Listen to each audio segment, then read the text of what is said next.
নিৰ্বাচনক লৈ পেলাই আমি সম্পূৰ্ণৰূপে ৰাজ্য চৰকাৰ সাজু, ৰাজ্যিক নিৰ্বাচনী আয়োগ সম্পূৰ্ণৰূপে সাজু।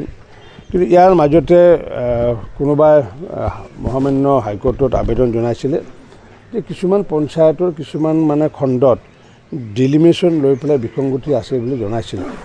আৰু তেতিয়া মহামান্য হাইকোৰ্টে ৰায় দিছিলে যে হাইকোৰ্টৰ পাৰ্মিশ্যন নোহোৱাকৈ যাতে নটিফিকেশ্যন নকৰে সেই কথাষাৰ আমাক জনাইছিলে।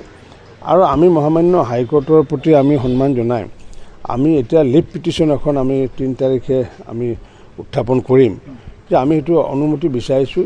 ক'ৰবাত যদি তেনেকুৱা বিসংগতি আছে কোনোবা ৱাৰ্ডত তাৰ কাৰণে বা কোনোবা পঞ্চায়ত তাৰ কাৰণে পঞ্চায়তৰ নিৰ্বাচনটো বাধাগ্ৰস্ত হ'ব নালাগে। কাৰণ কিয় সুপ্ৰিম কোৰ্টৰ ভাৰ্ডিক্ট আছে যে ডিউ টাইমত যদি পঞ্চায়ত নিৰ্বাচন অনুষ্ঠিত নকৰে তেতিয়াহ'লে গ্ৰাম্য অঞ্চলত পাবলগীয়া বহু সুবিধা বঞ্চিত হ'বলগীয়া হ'ব। ভাৰত চৰকাৰৰ পৰা বহুত অনুদান বন্ধ হ'বগৈ। গতিকে সেইটোৰ প্ৰতি লক্ষ্য ৰাখি আমি 3 তাৰিখে এখন লিভ পিটিশ্যন আমি ছাবমিট কৰিম। আৰু সেইটোত যদি মহামান্য হাইকোৰ্টে যদি আমাক যদি অনুমোদন দিয়ে তেতিয়াহ'লে আমি 10 ফেব্ৰুৱাৰী বা 15 ফেব্ৰুৱাৰীৰ আগতে নিৰ্বাচন অনুষ্ঠিত কৰিব পাৰিম। কিন্তু ফেব্ৰুৱাৰীৰ আগৰ পৰা টাৰ্গেটো লোৱা আছিলে। যদি আমাক যদি ধৰক আমাক যদি কয় আমি যদি যদি আমি জানুৱাৰীটো যদি অধিৱেশন হয়, যিহেতু এমাহৰ ভিতৰত গোটেই প্ৰক্ৰিয়া শেষ হয়, 10 ফেব্ৰুৱাৰীৰ ভিতৰত তেতিয়া নিৰ্বাচনৰ প্ৰক্ৰিয়া শেষ হ'ব যদিহে আমি পাৰ্মিশ্যনটো যদি পাওঁ। কিন্তু যিহেতু আমি 21 দিনহে লাগে নিৰ্বাচন কৰাৰ কাৰণে। কিন্তু এই ক্ষেত্ৰত আমি কৰিব লাগিব কি, যিহেতু অসম সাহিত্য সভাৰ অধিৱেশন 31 জানুৱাৰীৰ পৰা 4 ফেব্ৰুৱাৰীলৈ বজালীৰ পাঠশালাত চলিব।